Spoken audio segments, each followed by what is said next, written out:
අයිබෝවන් ඔයාලා හැමෝටම. ඔන්න පුතේ ඔයාලා දැන් එකතු වෙන්නේ හතරවෙනි පන්තියේ පස්වෙනි පාඩම එක. ඔන්න මම ඔයාලගේ හතරවෙනි පාඩම කරා. දැන් කරන්නේ පස්වෙනි පාඩම. මොකද පුතේ පස්වෙනි පාඩමේ මාතෘකාව? වෙසක් අසිරිය. ඔන්න වෙසක් අසිරිය. මේ වෙසක් මාස නේද? දැන් දවස් 2-3කට කලින් තිබුණේ වෙසක් පෝය. හරි. දැන් ඔන්න මේ පාඩමෙන් කතා කරන්නේ වෙසක් අසිරිය ගැන. කවි පන්තියක් තමයි තියෙන්නේ. ඔන්න හැමෝම පළවෙනි කවියට යන්න ඕනේ. ලුම්බිනියේ සාලවනේ උතුම් වෙසඟ පෝය දිනේ මහමායා මව් කුසිනේ මහ බෝසත් පහළ වුණේ. මොකද පුතේ කියන්නේ ලුම්බිනි සල්ුවේනේ උතුම් වෙසක් පෝය දිනේ. කියන්නේ වෙසක් පෝය දවසේ මහමායා මව් කුසින් මහ බෝසතුන් පහළ වුණා. හරි. අපි දැන් දෙවෙනි කවියට. මොකද දෙවෙනි කවිය? ගිහි ගෙට හිත කලකිරුණේ සම්පත් හැම හැර දැමුනේ සව් කෙලෙසුන් මුල් සිඳුනේ ලොව්තුරු බුදු බව ලැබුණේ. ගිහි ගෙට හිත කලකිරුණලු. දැන් මොන අපේ බෝසතාණන් වහන්සේගේ සිදුහත් කුමාරයාගේ හිත ගිහි ගෙට කලකිරුණනේ. සම්පත් හැම හැරදා දැමුනේ. සම්පත් සේරම හැරදාලා ගියානේ. අභිනිෂ්ක්‍රමණය කරානේ පුතාලා දන්නා නේද? සව් කෙලෙසුන් මුල් සිඳුනේ. කෙලෙසුන් සියල්ලම සංසිඳෙව්වා. ලොව්තුරු බුදු බව ලැබුණේ. ඔන්න අපේ බුදුජානක වහන්සේ බුදු බවට පත් වුණා කියලා තමයි මේ දෙවෙනි කවියෙන් කියන්නේ. ඔන්න අපි තුන්වෙනි කවියට යමු. උපවත්තන සල්ලුයනේ සැතපී මල් තුරු සෙවනේ අනියත බව පවසමිනේ සම්බුදු හිමි පිරිනෙවුනේ. උපවත්තන සල්ුවනේ මල් තුරු සෙවනේ. කියන්නේ සල්ගස් යට මල් තුරු. කියන්නේ සල්ගස් යට සෙවනේ. අනියත බව පවසමිනේ. කියන්නේ හැමදේම අනියතයි. බුදුහාමුදුරන්ගේ ජීවිතේ පවා අනියතයි කියන එක පවසලා අපේ සම්බුදුරජාණන් වහන්සේ පිරිනිවුණා කියලා තමයි මේ කවියෙන් කියන්නේ. ඔන්න හතරවෙනි කවියට යනවා. පුන් පෝදා සඳ කිරණේ බෝ මලුවයි එළිය උනේ සාදු සාදු හඬ නැගුනේ වෙසඟේ සිරි යයි මැවුනේ. ඔන්න පුන් පෝදා සඳ කිරණේ වෙසක් පොය දවසේ හඳ එළියෙන් බෝ මලුවයි එළිය උනේ. හඳ එළිය වටනහම බෝ මලුව එළිය වෙනවනේ.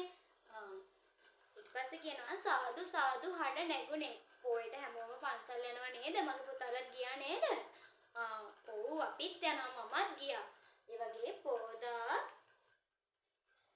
හඬ අපි පන්සල් ගිහින් වඳිනකොට සාදු සාදු කියලා වඳිනවනේ. ඒ තමයි මේ කියන්නේ. සාදු සාදු හඬ නැගුනේ වෙසඟේ සිරි යයි මැවුනේ. කියන්නේ වෙසක් පොයේ අසිරිය තමයි මේ මැවෙන්නේ කියලා තමයි මේ කවියෙන් කියන්නේ.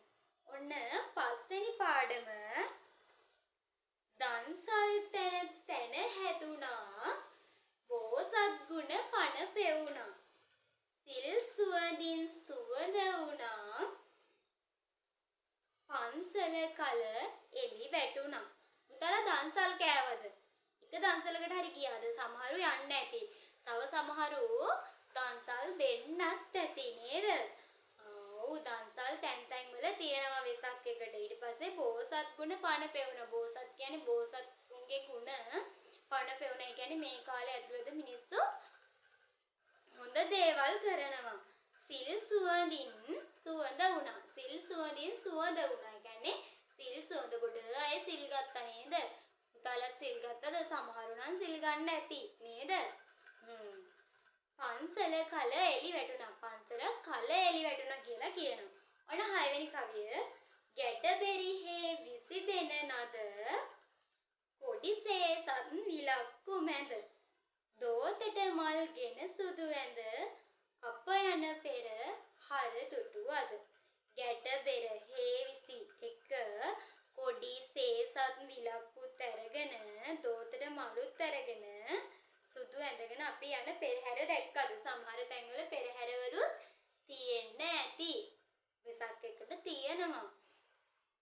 පුතාලගේ තිබ්බද? තියෙන්නේ නැති නේද? සමහරුන්ගේ තියෙන්නේ නැති, සමහරුන්ගේ තියෙන්නේ නැතුව ඇති.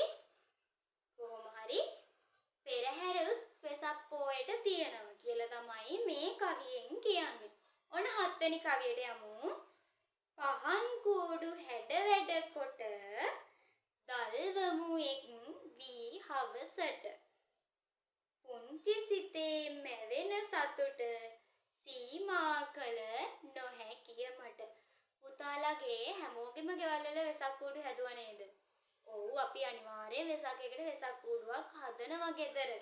ඒක තමයි මේ කියන්නේ වෙසක් කූඩු පහන් කූඩු හැඩ වැඩ කොට. ලස්සනට අපි අලවනවානේ සවුකොළ ගෙනල්ලා නේද? දල්වමු එක් වී හවසට. හවසටනේ අපි වෙසක් කූඩුව දල්වන්නේ නේද? හරි.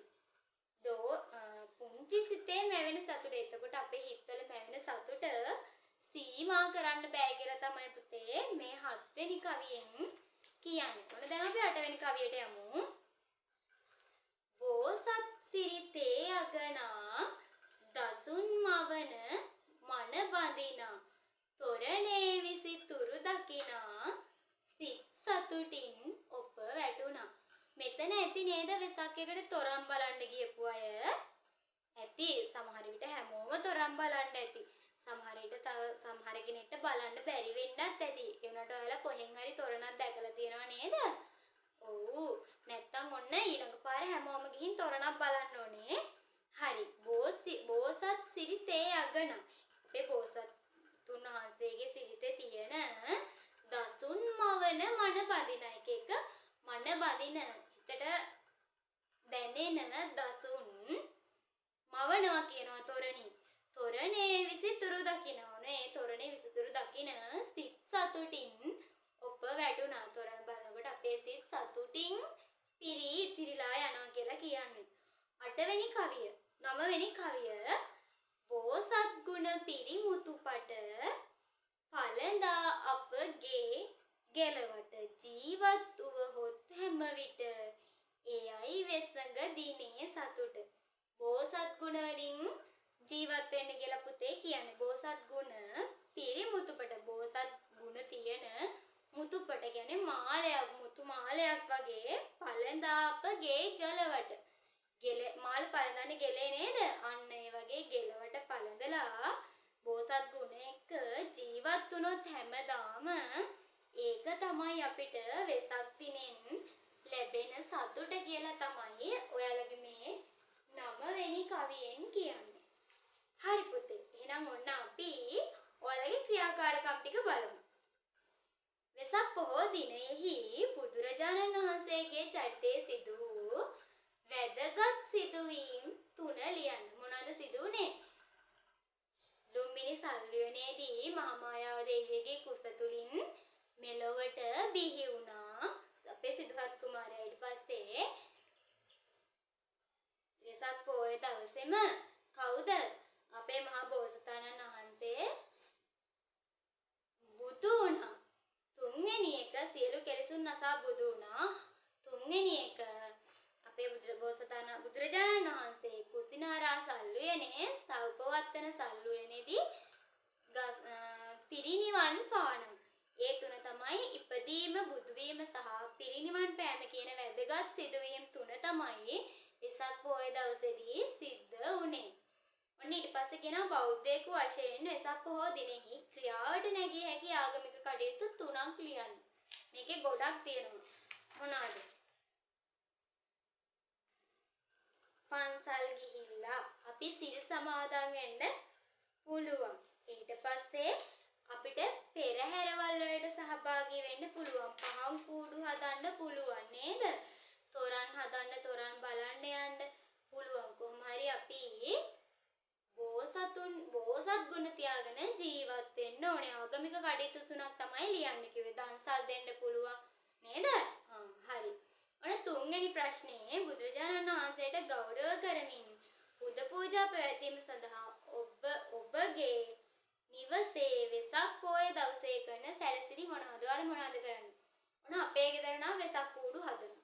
ඔයාලා ඒ විදිහට කරන්නේ මොනවද? අන්න ඒව තමයි මෙතන ලියන්න තියෙන්නේ. ඔන්න 4 වෙනි එක ඔබේ මිතුරෙකුට යැවීම සඳහා සිරිපතක් නිර්මාණය කරන්න. වෙසක් කාඩ් එකක් වෙසක් සිරිපතක් නිර්මාණය කරන්න තියෙනවා. ඊට පස්සේ පුතේ ඔන්න ඔයාලගේ යටින් ගාතාවක් තියෙනවා පුහුණුවට කියලා.